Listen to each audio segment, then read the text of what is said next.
Now, welcome everyone. Good evening.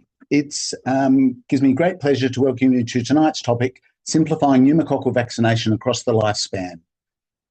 Australia's new two-vaccine NIP approach and a must-know for GPs, nurses and pharmacists.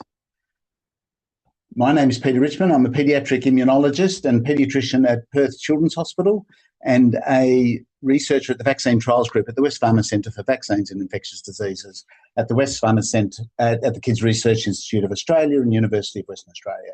I'm delighted tonight to be chairing tonight's meeting on the important topic of pneumococcal disease and vaccination for the protection of children and adults. But before we first start, I'd like to do an acknowledgement of country.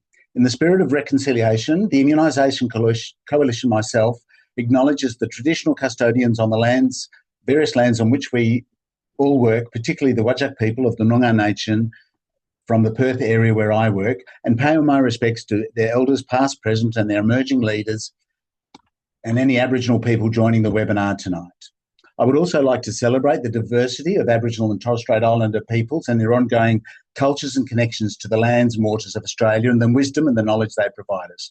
I would also like to remind us all of the high burden of pneumococcal disease that our First Nations communities suffer and the falling vaccination rates in children under 5, and importance of reducing pneumococcal infection through improving immunisation rates in both children and adults.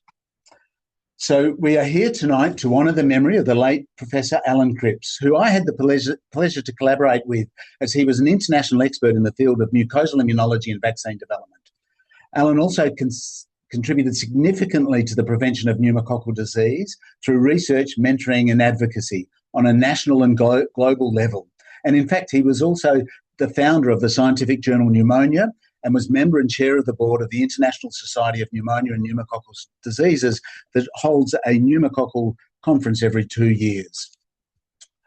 Tonight, we will provide an update on prevention of pneumococcal disease, particularly with the NIP listing of Capvaxive for adults announced yesterday, and the last year's listing of Prevnar 20 for children, making the NIP now a 2-vaccine schedule that is hopefully simplified to combat pneumococcal disease against all the risk groups. So tonight we will be covering the evolving epidemiology and burden of pneumococcal disease in Australia and the opportunities for a 2-vaccine schedule to prevent that. We'll review the recommendations for pneumococcal vaccination for children under 18 and in a separate talk for adults 18 years and over. And we'll also discuss how to apply practical vaccination pathways in clinical practice to identify eligible patients, support catch-up vaccination and streamline vaccine delivery across primary care, pharmacy and hospital settings. As well, we will evaluate the barriers and challenges to vaccination and highlight strategies across primary care, hospitals and aged care, both existing and new, to improve vaccination rates.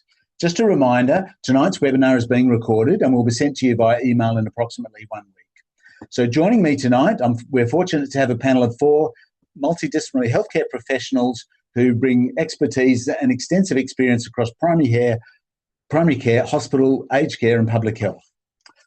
Firstly, I'd like to introduce Paul Van Binder, who is a public health physician and past chairman of the Immunisation Coalition. He is also a professor in the School of Medicine at Griffith University in Queensland and has held senior public health positions in a number of Australian states, 2 Canadian jurisdictions and at the Centre for Infections in the United Kingdom.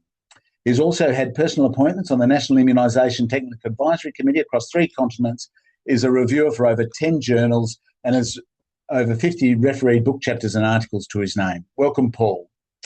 Secondly, we have Dr. Leanne Jones, who's a very experienced GP from Launceston, who has an extensive in-depth knowledge of health issues facing Tasmanians and has a special interest in immunisation and sits on various immunisation advisory and reference groups.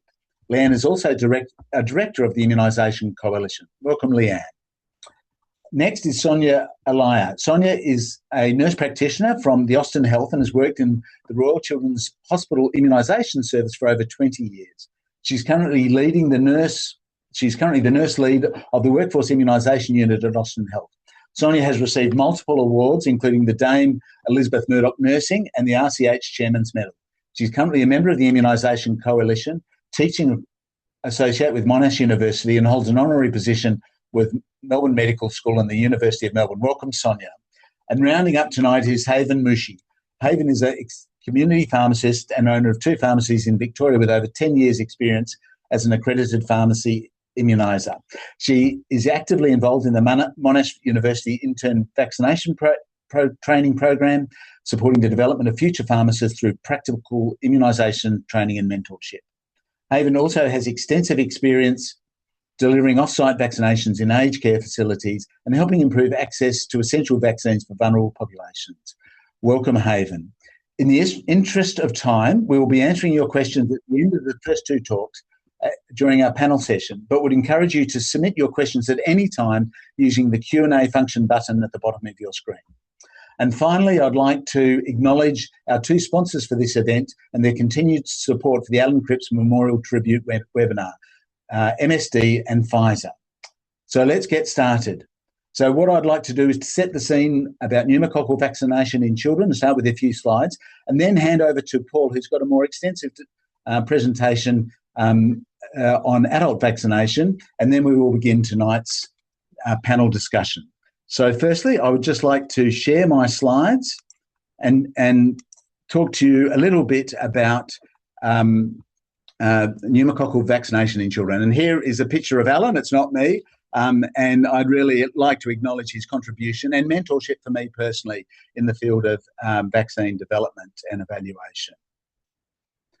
These are my disclosures. I've worked for ATAGI and I still sit on the WA Vaccine Safety Committee and worked with a number of vaccine companies providing them advice to introduce immunisations in Australia. I'd just like to talk, we'll focus mainly today on talking about invasive pneumococcal disease that includes meningitis, bacterial pneumonia and bacteremia or septicemia, which are severe but less common. But just a reminder that for families and for primary care, non-invasive pneumococcal disease such as pneumonia, sinusitis and otitis media is really a much more common presentation to your practices, often in conjunction with viral respiratory illnesses and more likely to occur and be more severe in individuals who have medical and other risk conditions that predispose them to invasive disease. And as everyone knows, this is the typical peak of pneumococcal disease over the winter season. So this is a slide illustrating the impact of successive pneumococcal conjugate vaccine programs, or PCV, on invasive pneumococcal disease in children under 5 years of age, who are the highest risk cohort in children and one of the highest risk in the whole population, in fact. And you can see on the left of this graph the introduction of the Prevnar in 2005 and the dramatic reduction in cases that occurred very quickly. In red, you can see those serotypes that were contained in the 7-valent vaccine. And you can see they really, at that stage, were most of the invasive pneumococcal disease. And they essentially have been eradicated almost completely, apart from perhaps 19F, where we can see we started to see a bit more of that around 2018. But you see here that we have subsequently had an increase in other serotypes that were initially those contained in the 13-valent vaccine that was introduced in 2011, particularly 19A. And again, once we see that introduction, that really meant there was a plateauing of all overall invasive disease.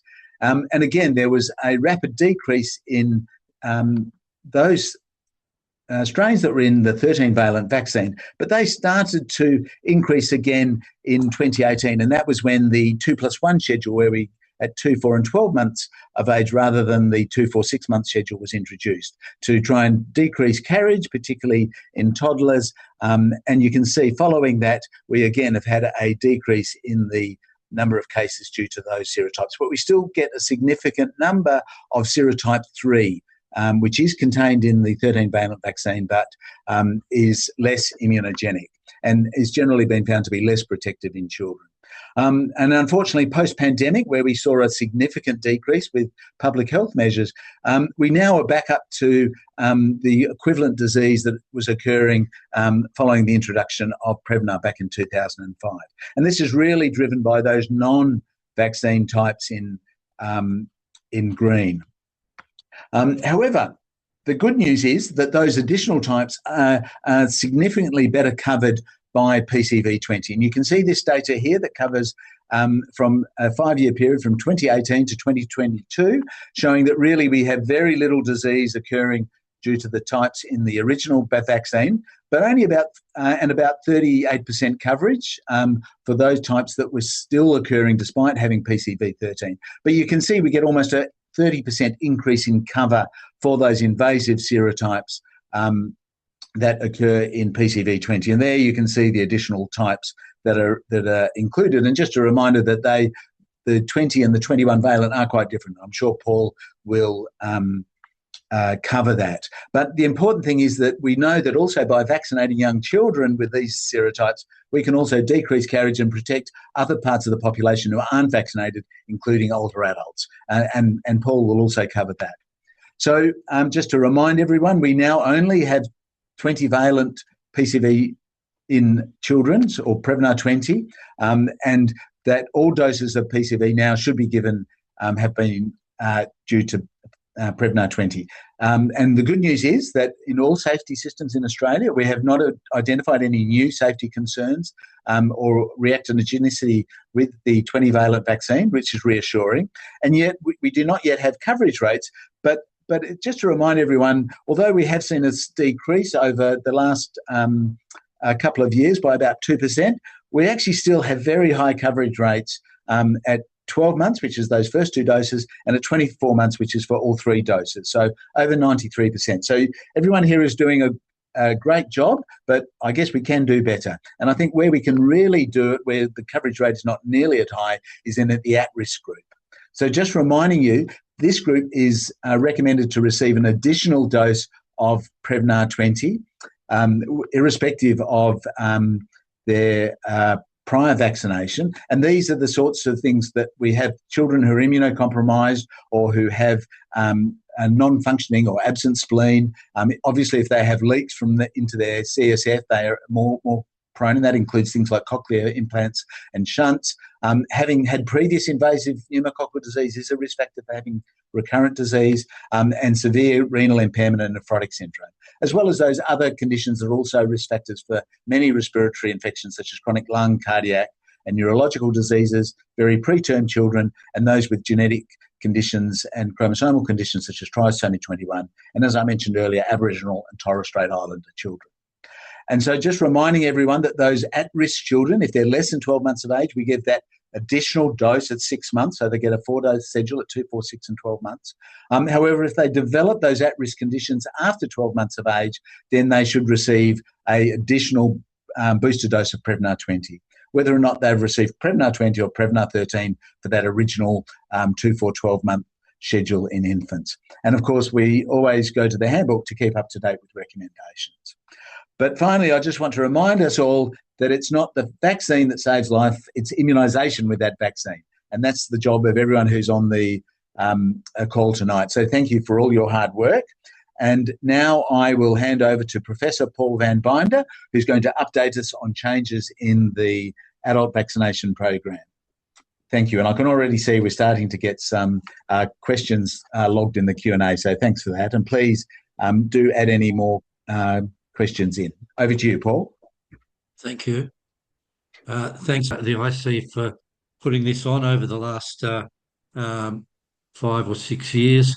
I want to echo what Peter was saying about the incredibly important role that Allan Cripps played in both mucosal vaccines, but also particularly in pneumococcal disease. He mentored 47 doctoral candidates, was made Professor Emeritus, won an Order of Australia, and, overall, he was just a damn good bloke who always had time for everybody and contributed enormously to vaccinology in Australia over his time. And he would be delighted with the new policy in Australia. We've had real problems getting a policy that worked and was understandable, and I'm sure he'd be delighted to see what's happened since that time. These are my disclaimers. I want to echo Peter Richmond's comments about the great support we've received from both Pfizer and MSD.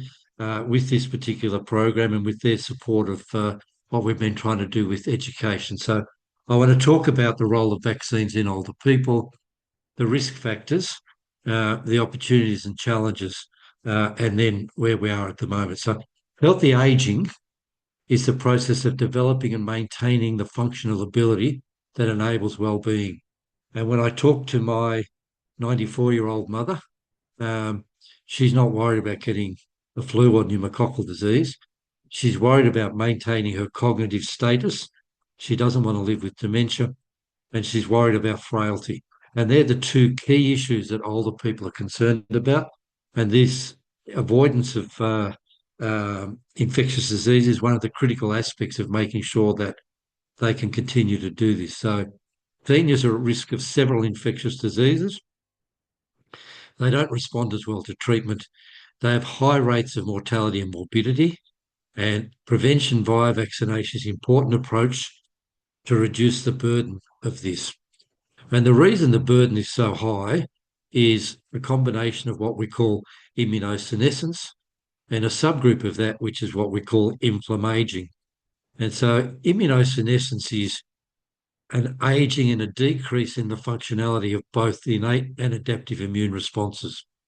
And after puberty, the thymus gland, which is behind your sternum, starts to involute. And all of the T cells that it makes, and there are billions of them, start to come to a finite capacity.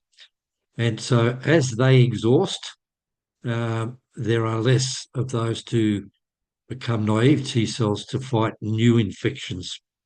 And so what we see is a decrease in the killer cell population and a range of other responses which change the immune system.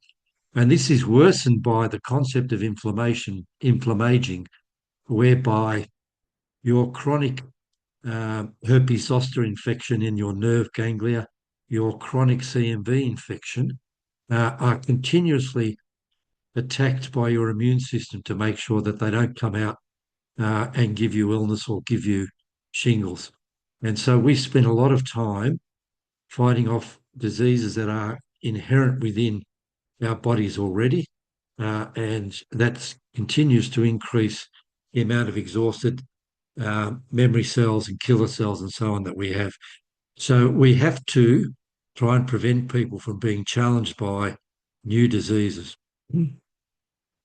Streptococcus pneumoniae, and this is data just before the pandemic, 4,000 cases of IPD in Australia, 12,000 hospitalisations for community-acquired pneumonia, and 1,100 deaths. Now, what we know is that our capacity to monitor community-acquired pneumonia is quite poor. There are places around the world that are using urinary antigens, serotype-specific urinary antigens to monitor it, but we don't have that capacity here, so we don't really know how much community-acquired pneumonia there is, although we think it's at least 10 times the amount of IPD. What's important to remember is that 90% of IPD cases and deaths actually occur in adults. So while we have a very good paediatric immunisation program, as Peter was pointing out, despite some recent mild decreases, most of the disease that we see at the moment and most of the severe morbidity and deaths occurs in people that are older. And so the risk conditions, and one of the problems with this and one of the reasons this is such a great change is that we had a wide variation as we look around the world in who's considered to be at risk of pneumococcal disease. Peter's been through a whole lot of the classifications already with CSF links, people who are on immunosuppressive drugs, solid organ transplants, asplenias, the hemoglobinopathies, particularly sickle cell disease. In Australia, we also had previous history of pneumococcal disease or trisomy 21. In England, asthma is added to the list. 14 different countries around the world declare prematurity to be an issue. Only Australia has less than 28 weeks, which is quite a strict definition of prematurity. Others have 33, 37, or a weight-based definition. So you can see that, we don't really have a generic agreed view of what is risk conditions, but we certainly have, a broad spectrum of conditions which give you an increased chance of getting pneumococcal disease, and at times that increased chance can be up to 50 times higher than that. The scope of the problem when we're trying to sort out what to do is that the epidemiology varies between different countries. The serotype distribution varies between different countries. Whether or not you've got previous vaccines, that changes what we should be doing. Whether you've had previous vaccine changes. The serotypes in many of the countries that I go to, they have very poor surveillance and minimal typing activity. So we don't know exactly what the problem is, and therefore we don't know exactly what to do. And even with good surveillance, the epidemiology may vary within countries. We have different serotype distributions in some of our Indigenous groups and in some of our core groups. So what we end up with trying to address that is a complex recommendation. And if you have a complex recommendation, you have poor coverage. And the other really critical part about this is you need to fund vaccine programs for them to be effective. And the other problem is this is not measles-like simple. There is not a measles vaccine that is, very high 90% protective after 2 doses. With pneumococcal disease, we get serotype replacement so that as we start to use vaccines, we replace the carriage and the disease with non-vaccine type serotypes. And there's this concept which is incredibly important of downward drift, and that is that we can't just keep making vaccines with broader serotype coverage. So we can't have PCV 7, 13, 20, 21, 31, the GSK, the 25, and all of the others that are there, because what happens is that the more you put in together, in principle, the less effective they become when they interact with each other going there. So we can't just keep saying, okay, we'll just stick 10 more on and that'll solve the problem for another bit. But the other part that's really important that Peter mentioned is that when we vaccinate children, we largely end up protecting older persons against those same serotypes. So we vaccinate the children, we decrease the coverage of the carriage in those children, and the absence of carriage starts to protect other age groups within that group as well. Plus, obviously, there's decreased transmission from children to grandparents and so on. And so this is really important in the way this new program has been designed. So the coverage in the past was poor, and I'm talking less than 50% in older people, because the programs were too complicated. The programs were largely unfunded and the healthcare practitioners were underwhelmed. And we at one stage had 12 pages of recommendations in the handbook for who should get pneumococcal vaccine under what conditions, most of whom didn't have it funded. And in the end, general practitioners didn't vaccinate, pharmacists and nurses didn't vaccinate because it was very hard to understand the program. This is 2019 serotype distribution in older persons in Australia. And you can see that, as Peter was saying, we still had a little bit of 19F from PCV7. We had a significant proportion of serotype 3 that was in PCV13 and some 19A. And then we had a number of serotypes that were in our polysaccharide vaccine. And then we had a whole stack of untyped or non-vaccine type. So what happened after that was we got the availability of 2 other vaccines, one of which was almost not used in Australia, PCV15. And PCV15 added coverage for 22F and 33F. And then PCV20 added coverage for 8, 11A, 12, 10, 15B. And so what we needed to do for adults and the unmet needs with the previous program is we needed to have some coverage for the serotypes for which vaccine was not effective, and that's particularly serotype 3. We needed to have serotypes that weren't in PCV13 covered, particularly 22F, 33F. They were in 15. They were also in 20. And the issue there is that in other countries, especially Canada, the antimicrobial resistance pattern of these is increasing. And so they were concerns because not only were they going to be breaking through, but they're also going to be very difficult to treat. We needed to have serotypes that were in PCV20, that weren't in 13, 8, 10A, 11A, 12F, 15B. And then we needed to also add in the non-vaccine serotypes.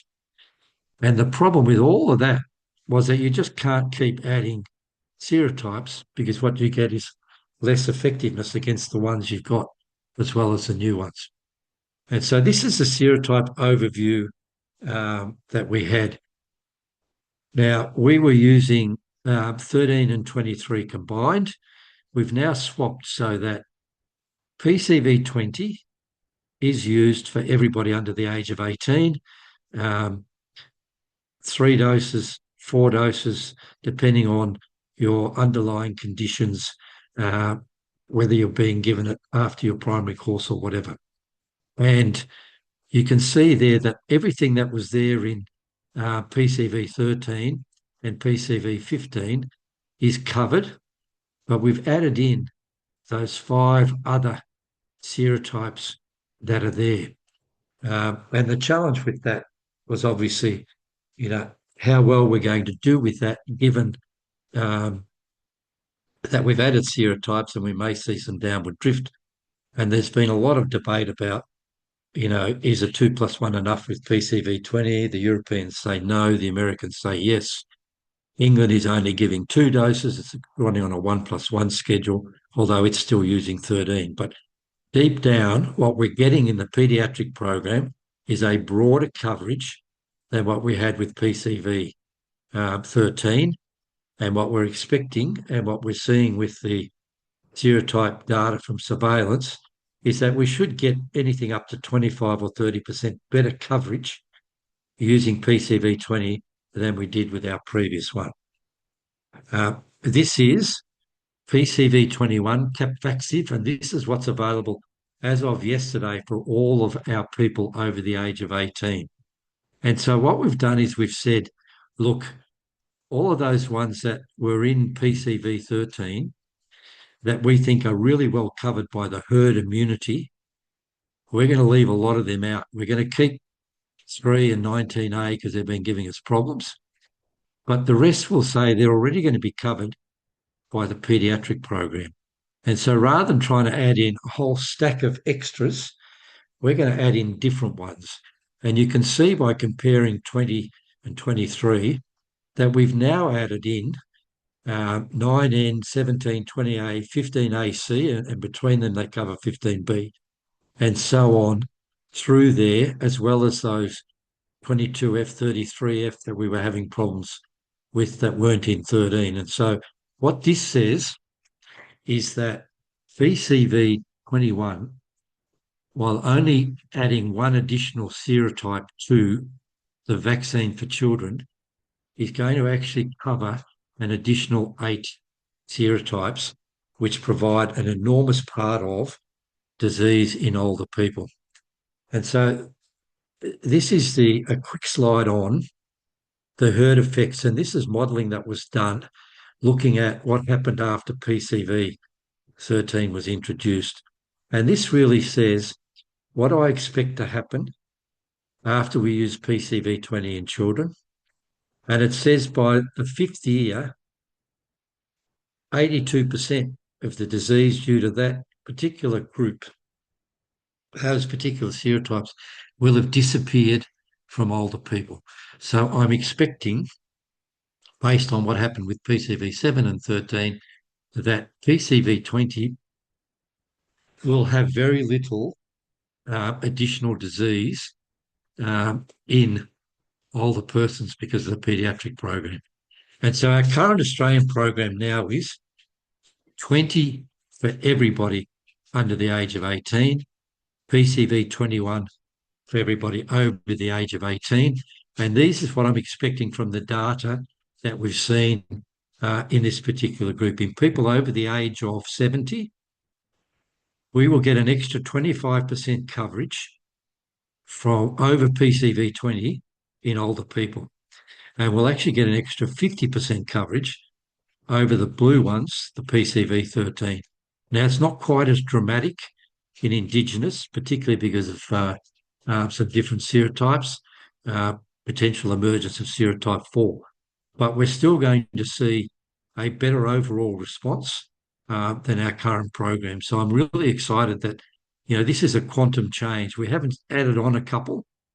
We've actually changed it around, and we've now got these 8 new serotypes that are going to produce, as in the paediatric with the 20, another 25% decrease. So PBAC says that Capvaxive should be given to all individuals with an at-risk condition over 18, non-Indigenous adults over 65, and note that that's 5 years younger than previously with PCV 13, and Aboriginal Torres Strait Islander adults aged 25 and above, and that's a reduction of 25 years. And they've also added chronic liver disease and chronic obstructive pulmonary disease as fundable vaccine conditions. And so we know that when we look at all of the things that increase your chance, and we're talking about cardiac disease, we're talking about diabetes and a whole lot of other stuff, that many of these are not funded. And, my personal hope is that this becomes the next part of what we're talking about, the continued increase in making this more broadly available to high-risk groups. But we've already made a big change here. We've added chronic liver disease and chronic pulmonary disease, and we've reduced the age to 65 for non-Indigenous and 25 for Indigenous. So I just want to finish by making a plug for the Immunisation Coalition PneumoSmart vaccination tool. Even though this is now a much simpler program, it still has some nuances in there. This PneumoSmart tool, and I think the Immunisation Coalition and particularly our South Australian colleague who does all the work on this, that if you put in the patient, their gender, their age, and their other conditions, it will tell you what they need to have, and you put in what they've previously had. And this really does help all of the people working in vaccination services, because instead of trying to remember, quite complicated lists of, who can have what or whatever, this will tell you exactly who needs it. This is an aid memoir that takes out all of the complications, and I think it's a great tool, and I know many people are using it. It's not quite updated yet for the changes as of yesterday, but it is being worked on, and I'm hoping that it'll be available soon for everybody to use. And I'll throw back to Peter, and thank you for having me talk about this tonight.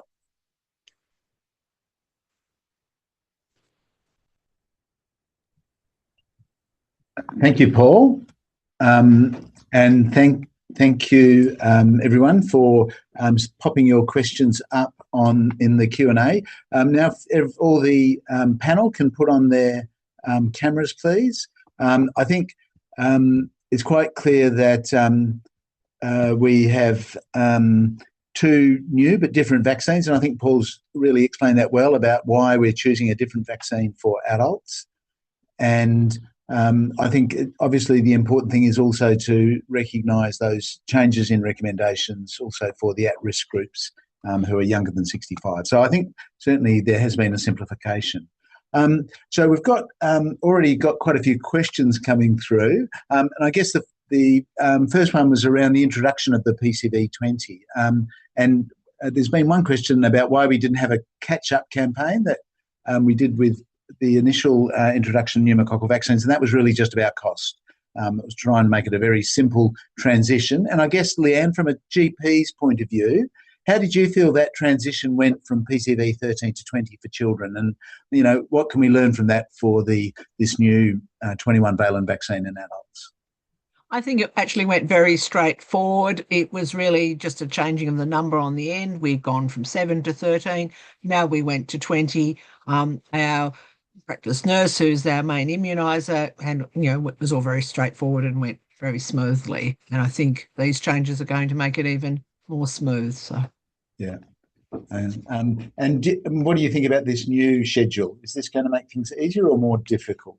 I think that initial transitioning over to it, but I think once we've actually got used to it, it's going to be a lot more straightforward. I think one of the problems at the moment is we'll, of course, just convince people who'd reached 70 to have a Prevnar 13, and now we're trying to explain to them that actually after 12 months you'll need something different. And I think we just have to use the line that we're often using. We're always improving, we're always making things better.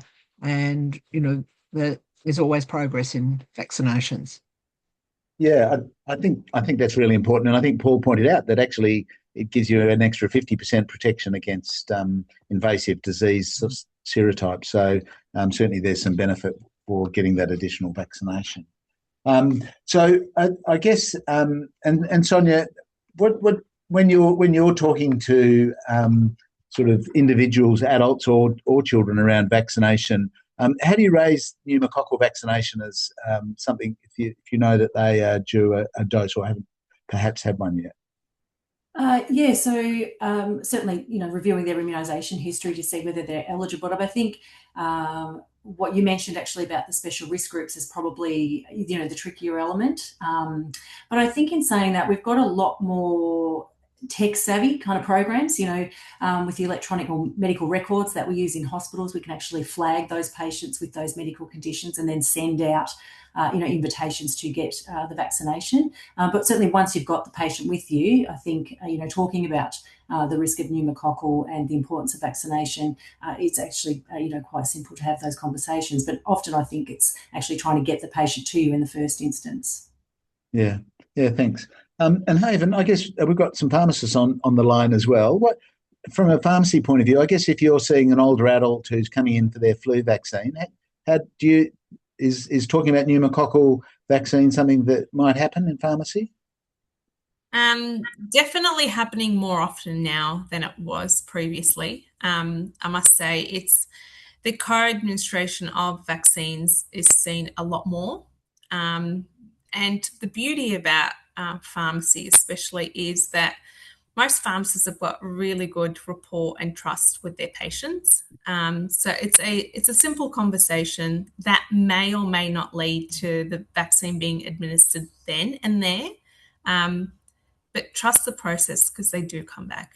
But it's just that initial conversation, whether it's just as simple as, you're 70 or if you're 65 now, you're eligible for more.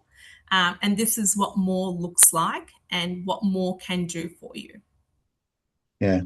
Thanks. And I guess it is good to try and have that sort of harmonisation with starting your free flu vaccine for 65, that it's now also the pneumococcal vaccine, which I think somebody has asked, and Paul, maybe would you like to answer this question about the what age can the PCV Capvaxive be given the 21-valent vaccine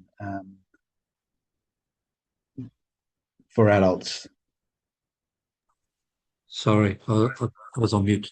Now, at the moment, the funded part of Capvaxive is obviously from 65 up, but I think Capvaxive is really available from 18 up for those people who require at that point. For Indigenous, it's obviously free from 25, but it's actually free for people with specific conditions from the age of 18 up. So, we've now got this dichotomy of anything under 18 is PCV 20, anything over 18 is PCV 21. If I could just make a comment on, what the others were saying, one of the things that I find really important in speaking to older people, is the fact that we're starting to understand a lot more about the benefits of vaccine in things like the prevention of dementia and the maintenance of functional capacity. You know, if you get flu, RSV, pneumococcal disease, and you go to hospital for a week, your chances of ending up being much frailer and having less capacity for activities of daily living increase dramatically. And the third commonest cause of catastrophic disability is pneumonia and influenza. And so really one of the ways to talk to people who aren't really sure about the importance of this is that vaccination is actually now regarded as a critical part of just healthy aging. It's not just a matter of avoiding disease, but it's also a matter of making sure that you can be the healthiest you can be as you age. And so, you know, I try to stress that in talking about the benefits of vaccine rather than just, hey, it'll stop you getting sick. It's actually going to keep you much healthier as well. Yeah, thanks. That's a really important point. And I guess there's a couple of questions here. There's a couple of questions here. One, Leanne, maybe for you. If somebody's had pneumonia, how long do they have to wait if they haven't to get a pneumococcal vaccination? You're seeing them in practice. Yeah, once they're actually feeling well and recovered, because there are many strains of pneumonia, and I've had that over the years. Well, I've just had pneumonia, aren't I protected? And I have to point out that, or, you know, there's one lady who got pneumonia after having a PCV 23. Oh, I couldn't have had pneumonia. I've already been vaccinated. And I think we have to explain the multiple different serotypes there are in fairly simple language. Thanks, Leanne. Yeah, no, that's great. I think that's really important. I think one of the questions is asked about booster doses. Does anyone want to comment on whether we need booster doses for pneumococcal vaccines? I guess there's at this point of time, there are no booster doses that are recommended for this. I mean, there may be the odd occasion when your situation has changed. So you've gone from being healthy to immune suppressed, or you've had a bone marrow transplant or something like that. And then your specialist will discuss with you the need for you to actually have another PCV 21 or something similar. But the program is the program. And if your situation doesn't change, if you're the same, you still have the same chronic conditions or whatever, then no booster doses are being recommended. And while I'm sure that this will be the program for at least 3 years moving forward, I'm also mindful of the fact that there are a series of other vaccines in the pipeline. There are a series of different technology vaccines in the pipeline. And we may well get together again in 4 or 5 years' time and say, you know, here's the new version of a vaccine, and this is what's now going to be recommended. But there's no likelihood that we'll be saying, go and have another one in 5 years' time or something similar. Yeah. Yeah, thanks, Paul. We've got an immunological one here, so maybe I will answer this one. So Angela Newbound has said, it was mentioned that CAR T-cell therapy patients should be given the same regime as bone marrow transplant patients, but we don't see CAR T-cell therapy. I think, Angela, I think that's really just about how it's a rare condition. Obviously, participants are significantly immunosuppressed. They may require more than one dose, but I'm not sure there's any evidence yet of the specific optimal dosing required for that specialised group. I think we do know that bone marrow transplant patients, they do have to have a sort of full priming dose because they're sort of getting new immune cells from their donors, so they get a sort of a paediatric schedule. So that's really just going to continue on. I guess I think I agree with Paul. I think we'll get more recommendations around some of these sort of specific risk groups. I think somebody has asked where's the best place to get information from on all these different risk groups and their boosters. I personally always go to the Australian Immunisation Handbook. I find that, but I think we are trying to get better alignment between the different risk groups for flu and for RSV and for pneumococcal disease. So hopefully those differences will become less and less. as we get more evidence. I'm just going through the questions here. I guess, what about coverage rates in adults? How can we improve that? Leanne, do you want to sort of start off, and then maybe Sonia, maybe talking about long-term care facilities? Yeah. And I think that this is something we've been sadly lacking in adults, and we really need to work on it. And there's some strategies that we can, particularly in general practice. A lot of these people who are in these risk groups are actually on these chronic disease GP management plans, and we see them regularly for that. And we do know that older people regularly see, and people with chronic disease regularly see their GP. So we have incorporated vaccination as part of one of the lists of things to do on their plan, as well as health screening, their bowel screen, etc. We've also, since this year has been the big introduction of extra vaccines for older people, we've been flagging as people came in, as soon as we knew about that. So if someone came in for their influenza vaccine in April, we at that time flagged, we knew about the RSV coming. So if they were 75, we popped that up in the flagging, in an action to be done. Now we're putting the pneumococcal 21 in there as a flag for when they come in next time. So we're actually using those visits to flag that and increase that.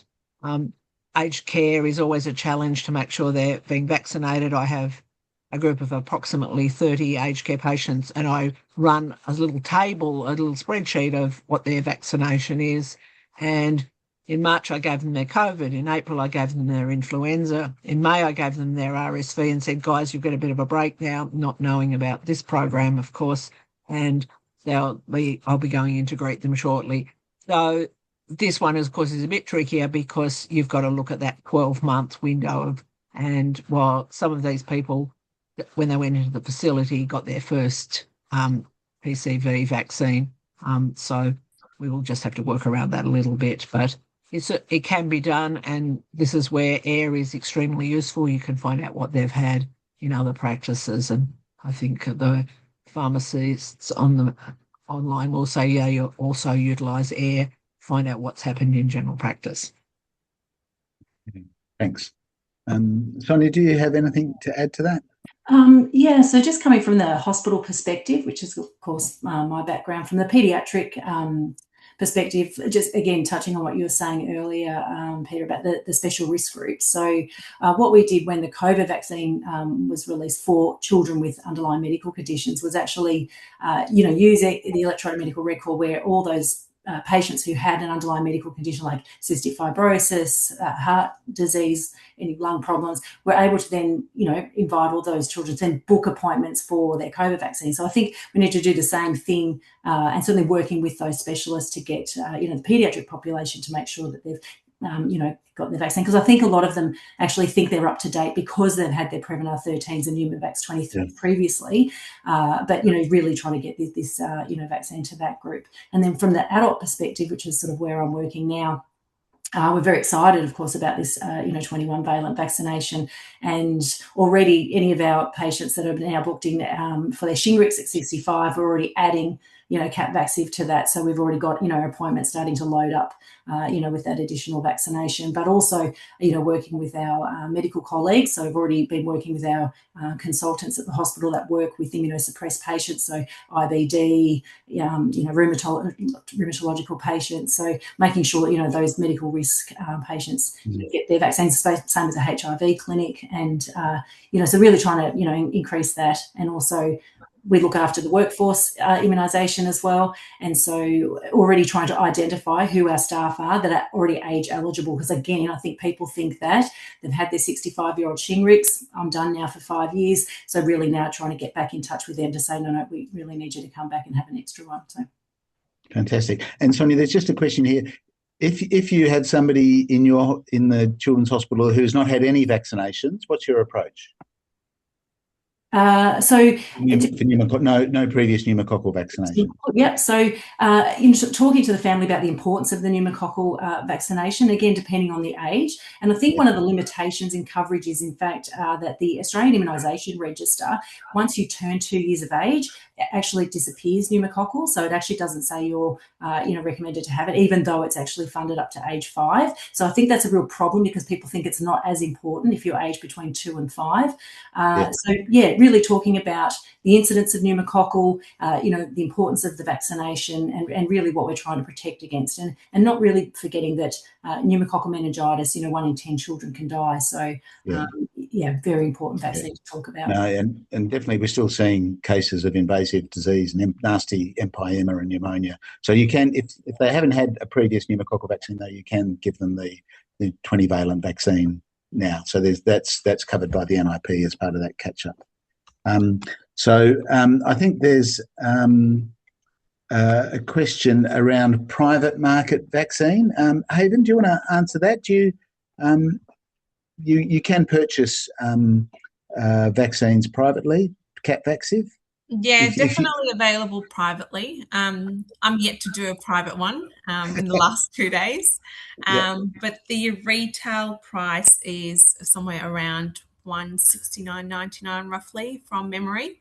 So it's about that mark, and it is available for those that are aged 18 and over. Yeah, no, fantastic. Yeah, so I think definitely varies a bit with pharmacy. I've heard up to $250 at some pharmacies. So you might want to ring around. So that's we'll see where you get the best deal. That's fine. So I think I guess one of the issues is how do we make sure that everyone recognises these opportunities for immunisation? Paul, whose responsibility is it that older people get vaccinated? Who should? Well, I think everybody who's working in healthcare, has a responsibility for A, making sure they're protected so they're not passing something on, and then B, doing the best they can to try and improve this. It has always been regarded as, one of the 2 or 3 greatest public health changes that we can introduce along with, sanitation, safe water type things. We've tried very hard over the last 2 years to run sessions for specialists, geriatricians, and other people who have regular contact with particularly older people at risk with chronic conditions, to try and encourage them to take on the mantle of immunisation. And I think we're starting to get some leeway. I know that the common geriatric assessment that everybody gets if they see a geriatrician now has a section that mandates a review of their vaccination status. But I think, while we're struggling to get any sort of decent coverage, the focus at the moment has to be on those that we can do the most benefit for. And I particularly think that every aged care institution needs to have some process of making sure that they're offering this to people that are there. And so one of the challenges I find with aged care is that you have a right to your own general practitioner when you move into an aged care facility. And so you may have 8 to 10 different GPs looking after an aged care facility, and that makes it very difficult to say, well, we are going to do vaccine X on date Y and send out consent forms and so on.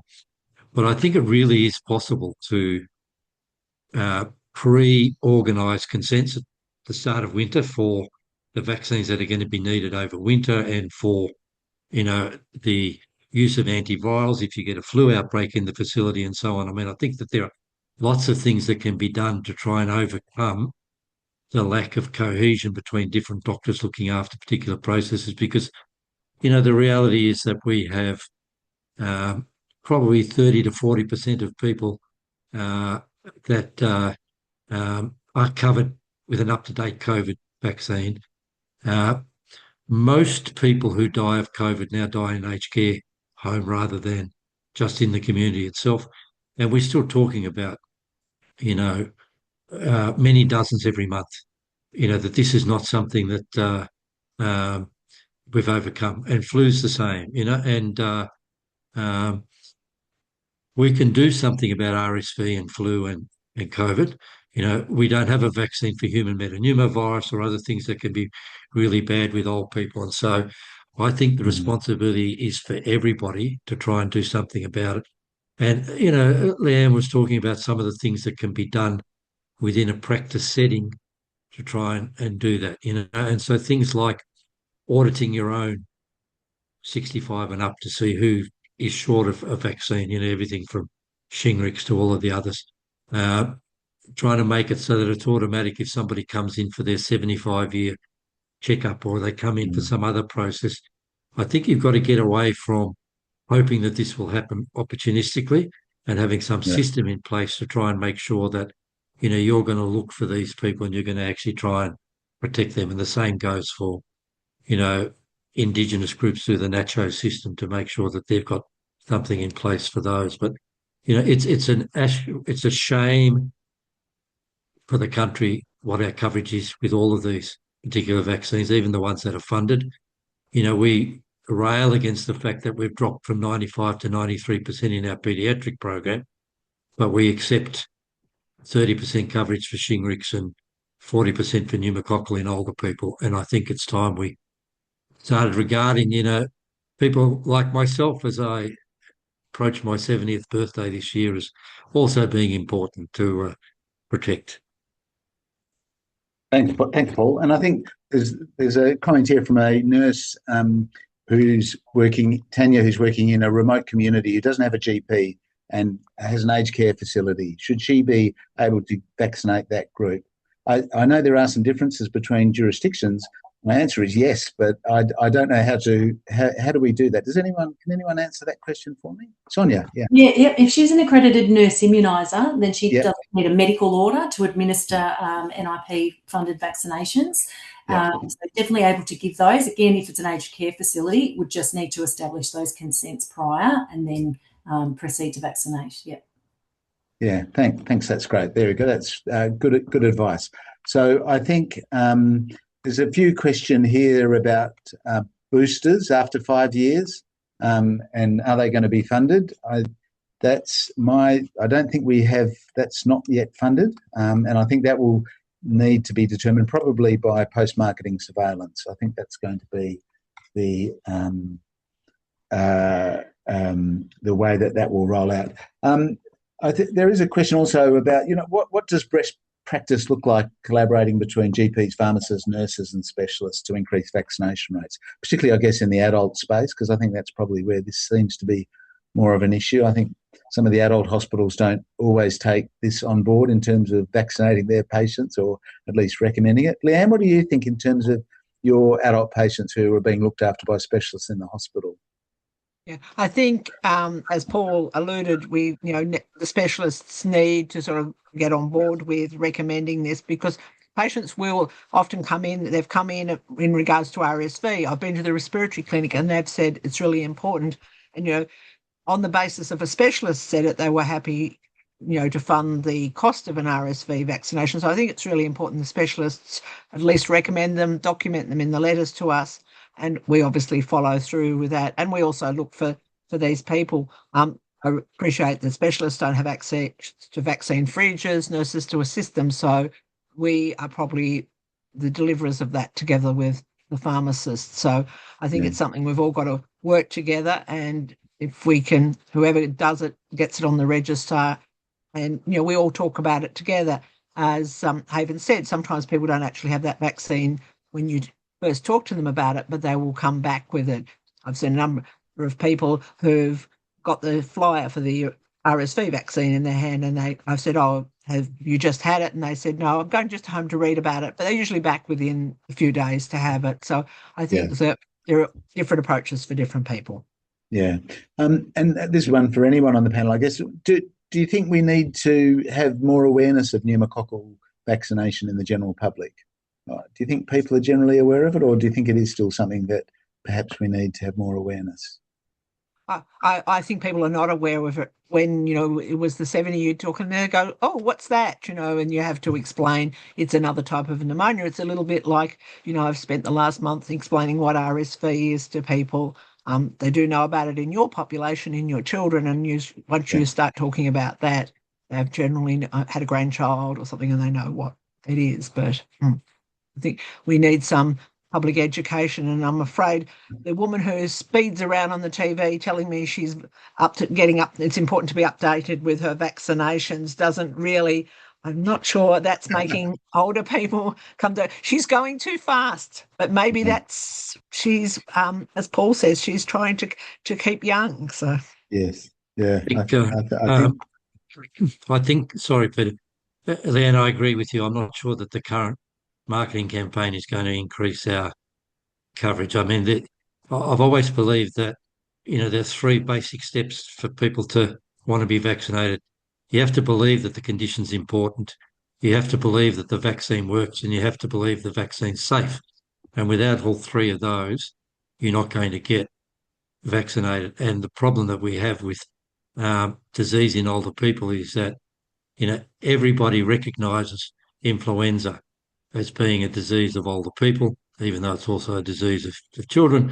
But the whole debate about RSV, pneumococcal disease and so on, bypasses that we just don't have people who believe that this is something that's really critical. And so while one part has to be that we've got to convince our medical colleagues that this is something they should be raising, at some stage we've got to try and do something about a community awareness process that also says these are really important diseases for you to avoid, to be part of healthy ageing and to get protected against. And that's I think sadly lacking, and that will probably restrict the uptake of this in a setting where opportunistic vaccination is not the norm in primary care.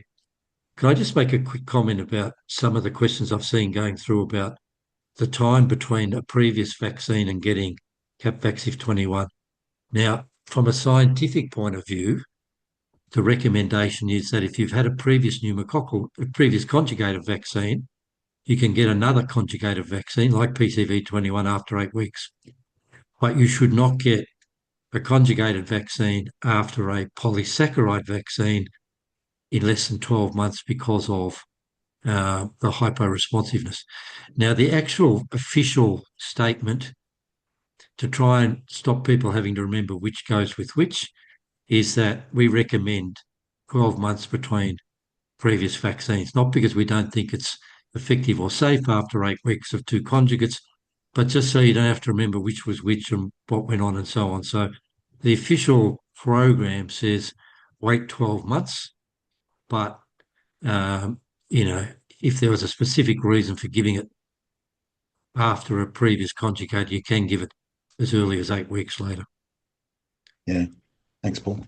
I think we've covered the one question was around if you have an at-risk condition and you go from being 17 to 19, do you need Capvaxive? I think the answer to that is probably yes. I think that you would be then considered an at-risk person who hasn't an at-risk adult who hasn't had their vaccine. So I think that would be a reasonable thing to do. I think we'll probably hear more about Capvaxive in at-risk children. There are studies going on that.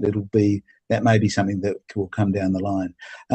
I guess I still think it's probably the most important question we need to answer is what are the benefits of pneumococcal vaccines above just preventing invasive disease and pneumonia and sinusitis and ear infections? And I think particularly in older adults, there's a lot more evidence coming out. Paul, you started to touch on that, but I think cardiologists and respiratory physicians now need to understand a bit more around the benefit of these vaccines that you're giving to people in terms of longer-term complications that they might get from their pneumococcal infection. Do you want to make any comments on that?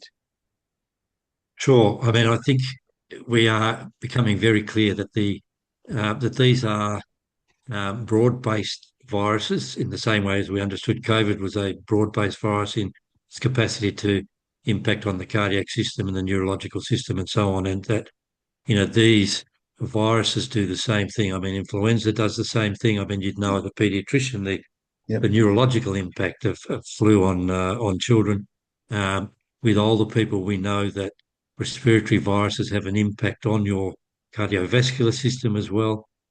We know that they do prevent you from having increased frailty.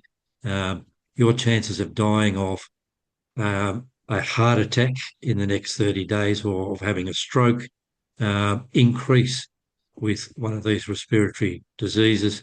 And, you know, the benefit of vaccine is, A, it stops you getting the virus, but B, it stops you getting the complications, which are particularly cerebrovascular and cardiovascular, but also, you know, neurological and a general frailty capacity as well. That you know, and you know, one of the tragedies of the frailty components and the other things is that to some degree that's not reversible. You know, I mean, the sarcopenia and whatnot that you get, you can't just pick up some gentle weights and start doing that and all of a sudden get fit again. You've got to try and maintain your functional capacity. And so I think vaccination is a critical part of making sure that you're doing that.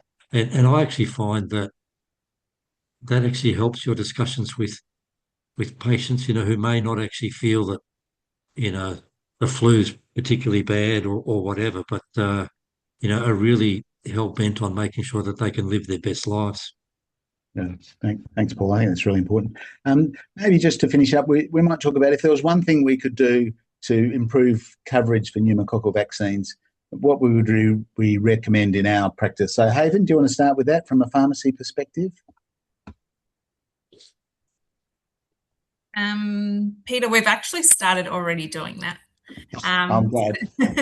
I mean, since yesterday, obviously, all staff members in the dispensary have been alerted, but not just alerted. We've had a discussion. We've had, you know, our dispensary chats in the mornings about what it is. Like, what is pneumococcal?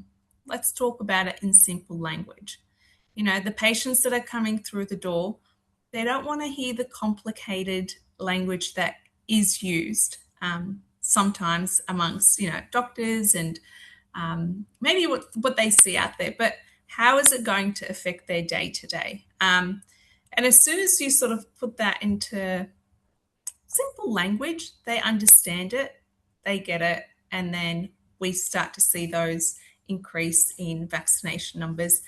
We haven't been particularly very successful in the last couple of days, but it's every conversation that you have that might turn into a you know, a vaccination. They're coming into that consult room and they get it, but it's that initial conversation.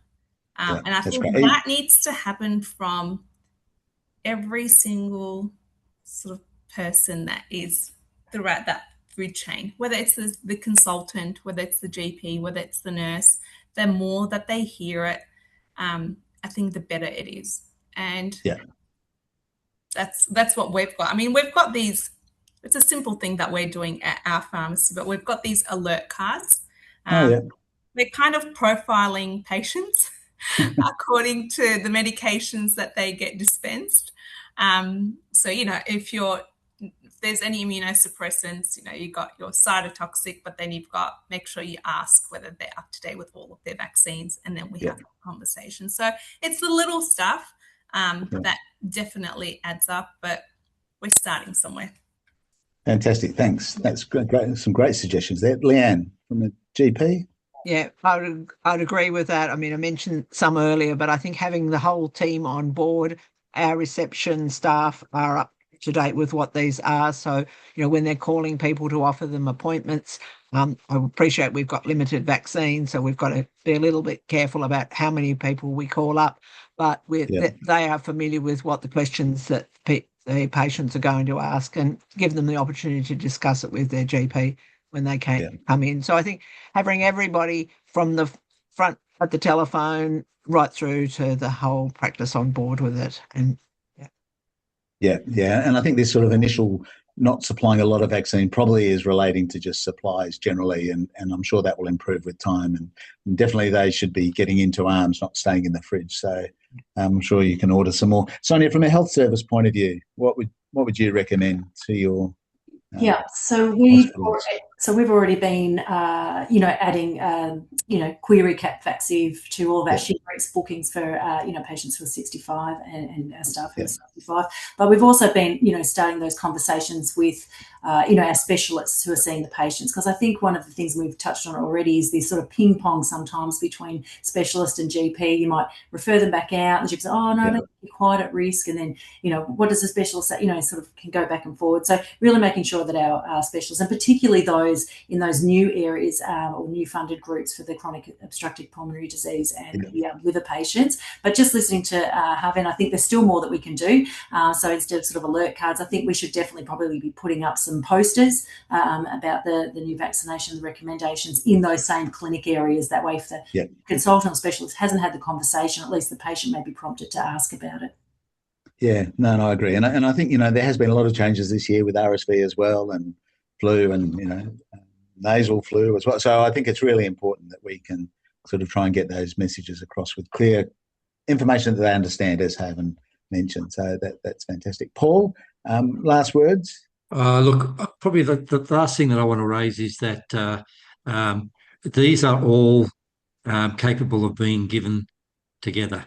And I think that's an important point for people to recommend. So, it's been a long time since we had Zostavax. We have no routine live vaccines that are going to these people. I like them to have 6 when they get older, and you can give as many of them as you want to. And in fact, I routinely gave 4 at a time to the Indigenous groups when I was doing locums in community control groups, because they needed, all 4, and they really weren't worried about the number of needles or anything else. So if they come for one, feel free to give them the pneumococcal vaccine and the Shingrix and the rest of it, because they are all capable of being given at the same time. And I think that will certainly help our coverage. I've never understood why we can get 60, 65% flu coverage, but only, 30% pneumococcal, when you can give them both at the same time of year, and they're going to do a complementary job. Yeah, no, I think that's really important. We should be at least matching the flu coverage for all these patients and having that opportunistic immunisation. So I think we've had a lot of questions. Fantastic, and thank you for those who are answering some of the questions even before we get to them. So it's been a really great interactive discussion. I think we've got 2 new vaccines. We've simplified our pneumococcal vaccine schedules and simplifying the risk groups a little bit, I think, because at least there's the same thing to do for all of them. We haven't had a lot of discussions around safety, which is great, but certainly these are very safe vaccines. Millions of doses have already been used in America, Europe. So you can be really reassured by that. And there will be ongoing surveillance in Australia. We have very good safety surveillance.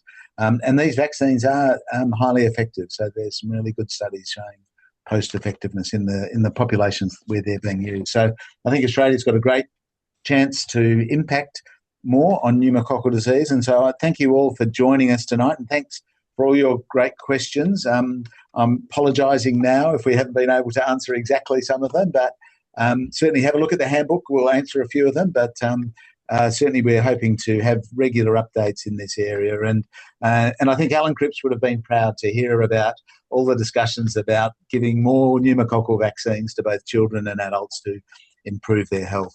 So thank you, everyone, for your contribution, and to an engaged audience, and to a fantastic panel who really represent the best practice of what we can do in this space. So thank you for your time. Enjoy the rest of your evening. And we will be able to send you a recording. So, and thank you everyone for your nice messages as well. Thanks. Take care. Remember, immunisation is everyone's responsibility, and it saves lives. So go out there and continue saving lives. Thank you, everyone. And we'll close the meeting there.